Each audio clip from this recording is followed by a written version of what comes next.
যে বিশ্ব নবীকে লেখাপড়া শিখাবে সেই রকম শিক্ষক কে আছে? শিক্ষক আল্লাহ খুঁজে পাননি।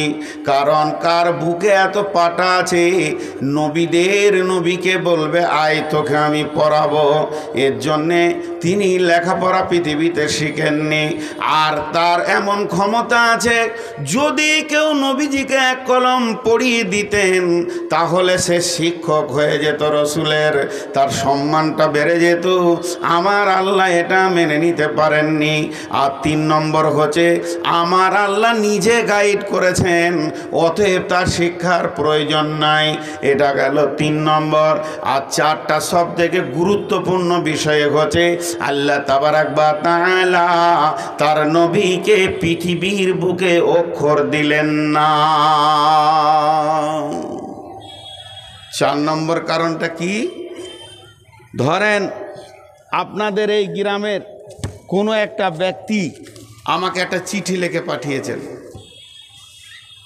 কেউ হয়তো কাজে যাচ্ছে বর্ধমান, তো বলে ভাই এই চিঠিটা নূর মোহাম্মদকে দিয়ে দিও। চিঠিটা যখন আমার কাছে পৌঁছালো তো খুশিতে, মালদা থেকে এসছে তো আমি পড়ছি। আমি আপনাদের এলাকার প্রতি খুব দুর্বল, আমি এই এলাকার লোককে অনেক ভালোবাসি। আর ভালোবাসাটা মুখ দিয়ে বলতে আছে, রসুল বলেছেন। কারণ জীবনে সব থেকে বেশি সময়টা মালদায় থাকি। আর আমার লাইফ হিস্টোরির সঙ্গে বেশ কিছু মানুষ জড়িত আছে আপনার এলাকায়। ফারাক্কার ব্রিজ পার করে এই এলাকায় প্রথম জালসা করেছি আমি খানপুরে, এবং সেটা আমাকে আফজাল ভাই এনেছিলেন। তো আফজাল ভাই আমার অনেক মহব্বতের মানুষ, দুরুল ভাই আমার অনেক মহব্বতের মানুষ, ওখানকার আরও স্টাফরা আছেন মহব্বতের মানুষ। আমি আসলে মনে করি যেন নিজের গ্রামে এসেছি, এত ভালোবাসেন খানপুরের লোকেরা। আপনারাও তার সাথে জড়িত। তো আফজাল ভাই আমাকে চিঠি দিয়েছেন, তো চিঠিটা আমি পড়ছি। শেষকালে লেখা আছে তুই যদি মালদা আসিস তোকে জুতা করে মারবো। আচ্ছা, চিঠি পড়ে শান্তি পাবো? আর ওটা পড়ে শান্তি পাবো? চিঠিটাকে আমি সুন্দর করে হেফাজত করে রেখে দিয়েছি। ঠিক আছে, কোন দিন যাব খানপুর তো দেখাবো যে কেন আমাকে মারবো বলেছে, কি দোষ করেছিলাম। হঠাৎ চলে এসেছি আপনাদের জালসায়, তো রাগ তো মনে আছেই আমার। চিঠিটাকে নিয়ে আমি চলে গেলাম একদম খানপুর। আফজাল ভাইকে চায়ের দোকানে চাটা খাওয়া হলো, বলে এদিকে আসেন। বাগানের এক সাইডে ডেকে নিয়ে গিয়ে চিঠিটা দিলাম। তো উনি পড়তে পড়তে শেষকালে দেখছি ওটা লেখা, আর আমার মুখ তখন লাল হয়ে গেছে একদম রাগে। উনি হেসে বলছেন, রাগ করিয়েন না, এটা আমি লিখিনি, এটা আমি লিখিনি। উনি যখন মুখ দিয়ে একটা আলেম মানুষ বলে ফেললো, আমি আল্লাহর কসম বলছি এটা আমি লিখিনি, তা আমি ইমানদারের সঙ্গে বিশ্বাস করলাম। তখন আমি বলছি ভাই আপনি সন্দেহ করবেন হয়তো যে আমি লিখেছি আপনাকে বেজ্জতি করার জন্য, আমিও লিখিনি। দুইজনা কম্পেয়ার হয়ে গেল যে লিখিনি। সন্দেহ কাকে হবে এবার বলেন? যে চিঠি নিয়ে গেছে সেই পিয়নকে সন্দেহ হবে। যে পিয়ন আমাদের বন্ধুত্বের ভিতরে গোলমাল লাগাবার জন্যে ও নিজে কষ্ট করে নকল করে করে লিখেছে, তাহলে পত্রবাহককে অনেক সন্দেহ পড়ে যাবে যে আমাদের দুইজনার প্রেমে, আমাদের দুইজনা মহব্বতের ভিতরে কালপিট কি করে ঢুকলো যে মধ্যখান থেকে 2 কলম লিখে দিল, যে আমাদের বন্ধুত্ব নষ্ট করে দিল। কিন্তু একবার বলেন, যে চিঠি নিয়ে গেছে সে নিরক্ষর,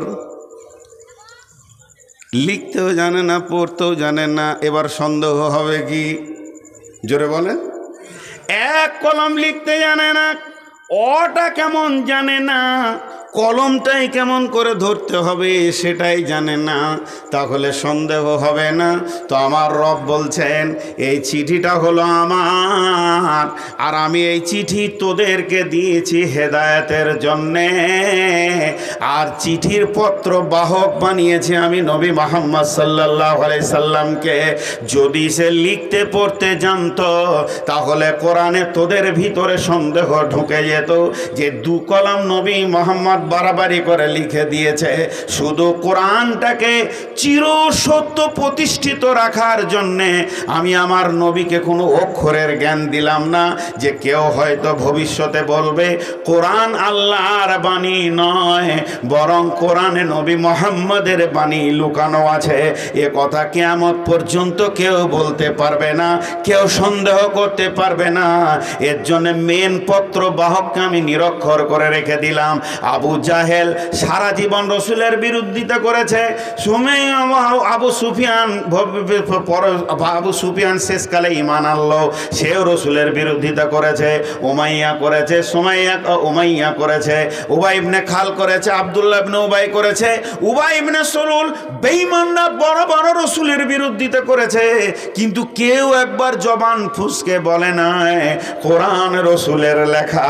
এ কথা বলার তাদের ক্ষমতা হবে না, যেহেতু আমার আল্লাহ বলছেন যে আমি পত্র বাহককে নিরক্ষর করে পাঠালাম। তা আমার আল্লাহ বলছেন যালিকাল কিতাব লা রাইবা ফীহি, এই কিতাবের মধ্যে কোনো সন্দেহ নাই।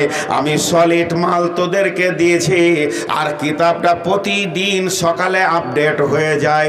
আজকে 19 তারিখ, আজকের জন্য কিতাবটা নতুন, আগামী কাল হবে 20 তারিখ, তো 20 তারিখের জন্য কিতাব নতুন, 21 তারিখের জন্য কিতাব নতুন, 23 সালে কিতাব ছিল নতুন, 24 সালে কোরআন নতুন। কোরআন জীবনে পুরাতন হবে না। তার মানে প্রতি যুগে সমস্ত মানুষকে সর্ব অবস্থায় সে জবাব দিতে পারবে। এক যুগে উটের যুগে কোরআন বিচার করেছে, তারপরে আপনার কিনা ইঞ্জিনের যুগে কোরআন বিচার করেছে, আবার এখন রকেটের যুগ, কম্পিউটারের যুগ, কম্পিউটার জাননেওয়ালাদের সঙ্গে কোরআন কথা বলছে, রকেটের সঙ্গে কথা বলছে, বিজ্ঞানীর সঙ্গে কথা বলছে। অতএব কোরআন কিয়ামত পর্যন্ত নতুন হয়ে থাকবে, এটা পুরাতন হবে না, আর এর ভিতরে কোনো সন্দেহ ঢুকবে না।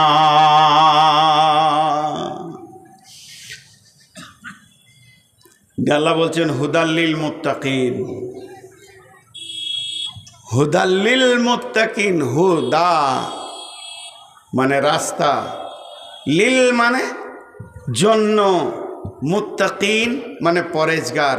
এটা পরেজগারের জন্য রাস্তা, পরেজগারের জন্য রাস্তা। যারা পরেজগার লয় তাদের জন্য রাস্তা লয়। পরহেজগার বেঁচে থাকা, আল্লাহর ভয়ে সমস্ত গুনাহ থেকে যারা বেঁচে থাকবে, মুত্তাকি তাকওয়া ভয়, যারা আল্লাহ ভীরু, তাদের জন্য এটা হেদায়াত। হুদাল্লিল মুত্তাকিনের তফসির করেছে তফসির ইবনে কাসিরে, যে একটা ছোট্ট ঘটনা এনেছে। ঘটনাটা কি? সাহাবীটার নাম উবাই ইবনে কাব রাদিয়াল্লাহু তাআলা আনহু। আর এটা ঘটনাটা কখন? রসুলের জামানায় নয়, আবু বকরের জামানায় নয়, উমারের জামানার ঘটনা। হযরতে উমার একদিন লোকদেরকে বলছে, লোক সকল, আল্লাহর ভয় সম্পর্কে তোমরা কিছু জানো? আল্লাহর ভয় কাকে বলে? তো সাহাবীরা চুপ করে আছেন। কেউ জানো, কেউ শুনেছ রসুলের কাছ থেকে? তো উবাই ইবনে কাব বলল, জি, আমি আল্লাহর ভয় রসুলের কাছ থেকে শুনেছি।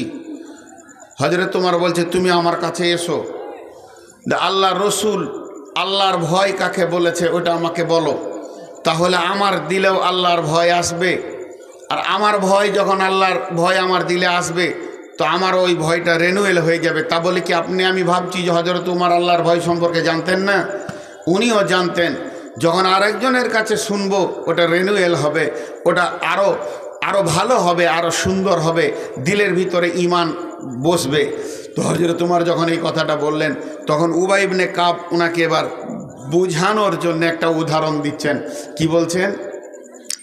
আমিরুল মুমিনিন, খলিফাতুল মুসলিমিন, আপনি জীবনে অনেক জায়গায় চলাফেরা করেছেন, কোনো দিন কি এই রকম জায়গায় চলাফেরা করেছেন যে দুই দিকটা ছিল ফসলওয়ালা জমি, মধ্যখানে ছিল সংকীর্ণ আলপথ? কথাটা বোঝাতে পারলাম?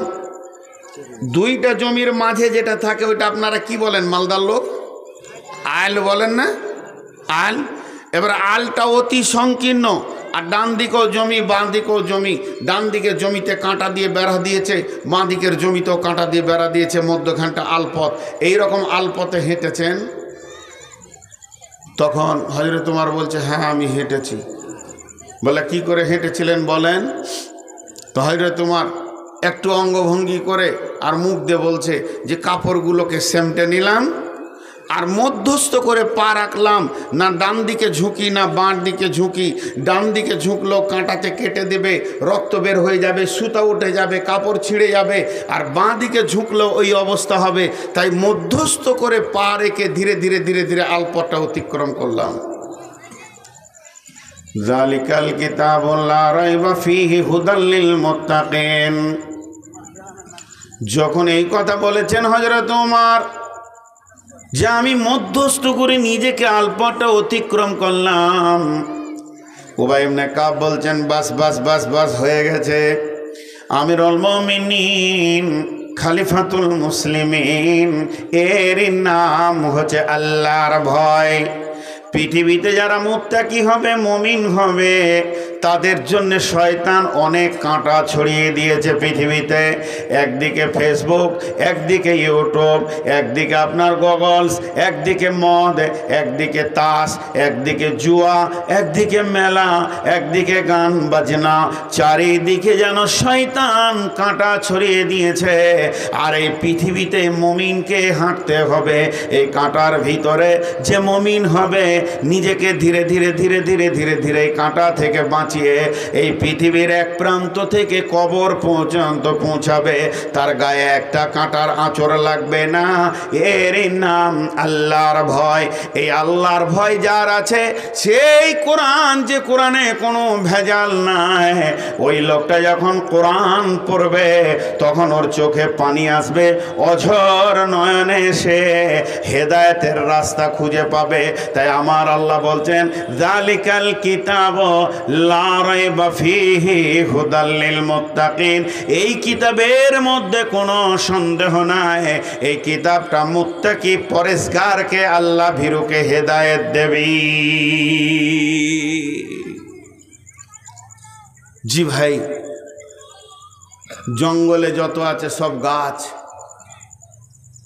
কবিরাজ যদি হয়তো জড়ি, আর বাবুর্চি যদি হয়তো লকড়ি। কবিরাজ যদি হয়তো জড়ি, আর বাবুর্চি যদি হয়তো জ্বালানি লকড়ি। তো গোটা কোরআনে অনেকগুলি আয়াত আছে, যদি সে আল্লাহ ভীরু হয় তো প্রত্যেকটা থেকে সে হেদায়েতের নূর পাবে। আর যদি সে আল্লাহ ভীরু না হয় তাহলে তার কাছে কোরআনের কোনো মূল্য নাই। কোরআনে তাফসীর করেছেন বড় বড় মুফাসসিরিনরা, তারা কোরআনকে নিয়ে সারা পৃথিবীতে আলোর পথ দেখিয়েছেন। আর ওই কোরআনের তর্জমা করেছেন গিরিশচন্দ্র সেন। সে আলো পায়নি, অন্ধকার অবস্থায় পৃথিবী থেকে তাকে যেতে হয়েছে। তো এই কোরআন এমন একটা জিনিস, আল্লাহর ভয় থাকতে হবে। এবার চলেন দুইটি কথা হয়ে গেল। নাম্বার 3, আল্লাযীনা ইউমিনুনা বিল গায়বি, আল্লাযীনা ইউমিনুনা বিল গায়বি, আল্লাযীনা ইউমিনুনা বিল গায়বি। আল্লাহ কত দামি কথা বলেছেন এখানে।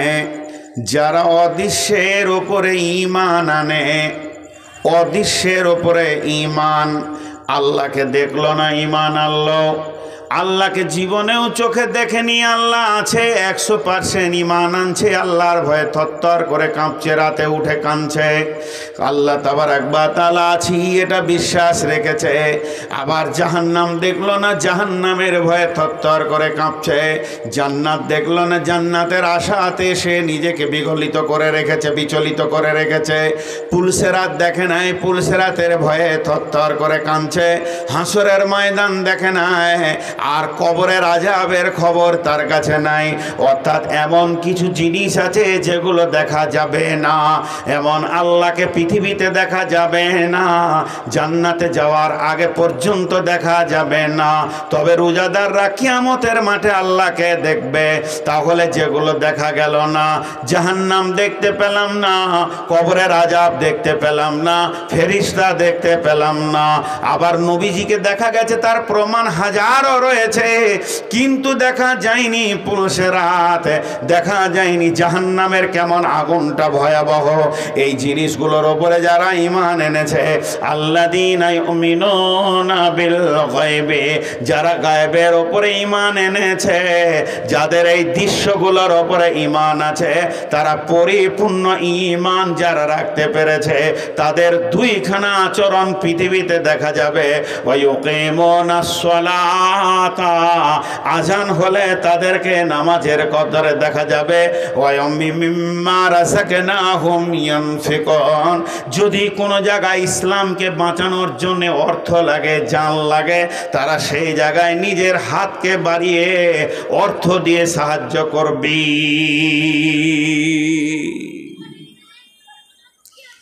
গায়েবের ওপরে ঈমান, জি আমাদের ঈমান কতটা আছে? কবরের আযাব সম্পর্কে আমাদের কতটা ধারণা আছে? জাহান্নাম সম্পর্কে আমাদের কতটা ধারণা আছে? আল্লাহ আছেন, আল্লাহ আছেই, কিয়ামত হবেই, এর উপর আমাদের কতটা বিশ্বাস আছে? আজকে নাস্তিকেরা নানা রকম কথা বলছে। জি ভাই, আমি বলছি আমার ভিতরে আল্লাহর ভয় আছে, কিন্তু আমি মসজিদ ঢুকি না, নামাজ পড়ি না, এটা আমার মুখের দাবি মাত্র, মিথ্যা কথা। গায়েবের উপরে ঈমান, অদৃশ্যের উপরে ঈমান আমাদেরকে রাখতেই হবে। রাখতে হবে মানে ফরজে আইন, রাখতেই হবে ফরজে আইন। কিন্তু আমাদের গায়েবের উপরে ঈমান কতটা আছে? শোনেন, একটা সাহাবীর নাম হলো বুরাইদা। হযরতে বুরাইদা রাদিয়াল্লাহু তাআলা আনহু নবীজির কাছে এলেন। আল্লাহর নবী বলছেন, বুরাইদা, তোমার ঈমানের খবরটা আমাকে বলো, তুমি ঈমানের কতটা লেভেলে আছো তুমি আমাকে বলো। হযরতে বুরাইদা বলছেন, ইয়া রাসূলুল্লাহ, ইয়া হাবিবাল্লাহ, আমি ঈমানের 100-তে 100 লেভেলে আছি, আমার 1 ইঞ্চি কমেনি। বিশ্বনবী বলছেন, বুরাইদা রে, তুমি ঈমানের এত বড় দাবি করলে তার কারণটা আমাকে বলো।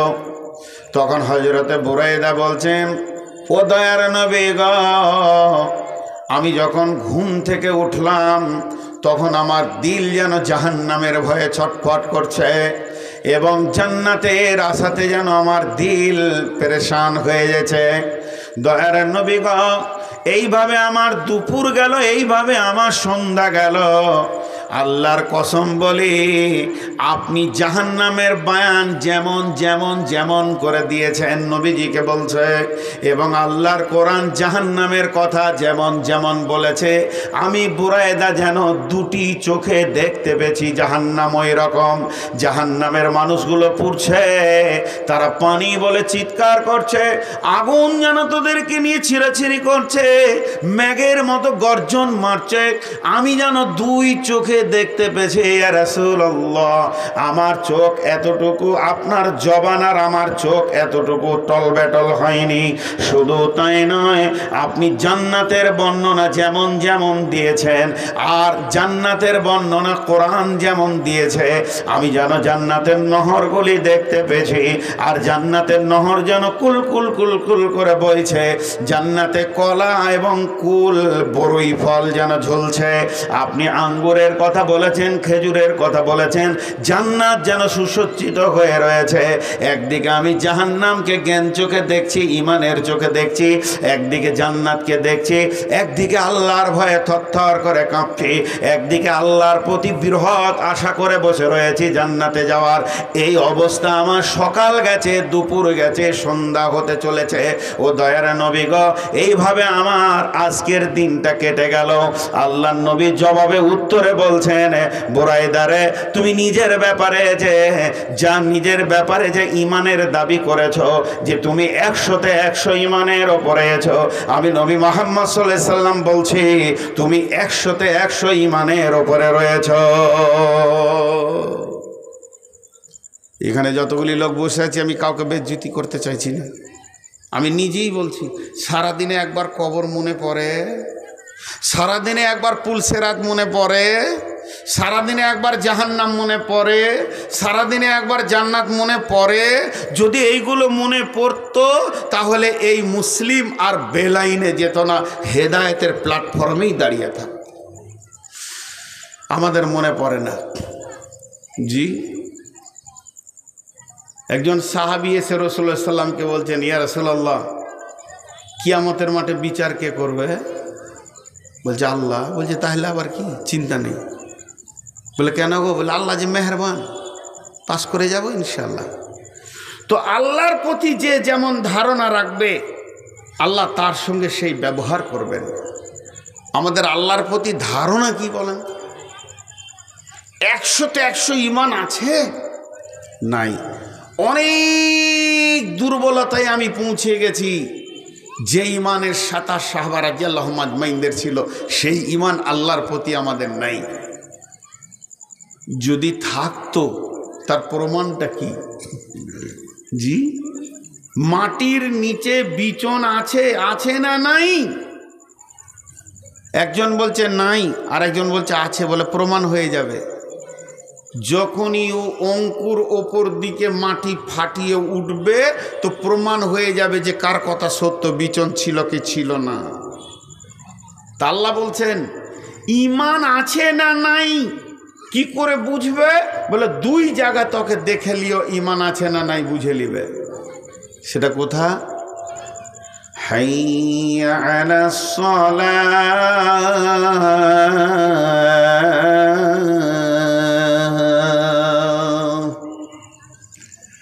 হে বিশ্ব মুমিন, তুমি যে আল্লাহকে আল্লাহ বলে মেনে নিয়েছো, আমি সেই আল্লাহর গোলাম।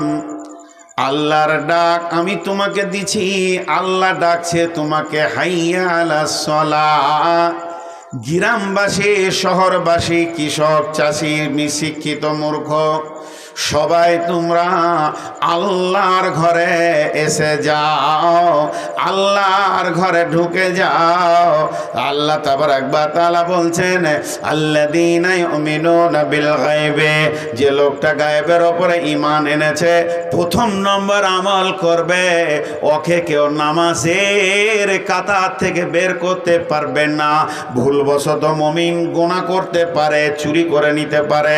একটা মুসলমান ভুলবশত চুরি করবে, ভুলবশত গুনাহ করবে, ভুলবশত তার দ্বারা জেনা হয়ে যেতে পারে, কিন্তু কোনো ইমানদার ভুলবশত নামাজ ছাড়তে পারবে না। যার আখিরাতের ঈমান আছে, গায়েবের ওপরে ঈমান আছে, জান্নাত জাহান্নামের ঈমান আছে, আল্লাহর ওপরে ঈমান আছে, ওই লোকটাকে নামাজের কাতারে তুমি পেয়ে যাবে। আর কোথা পাবে?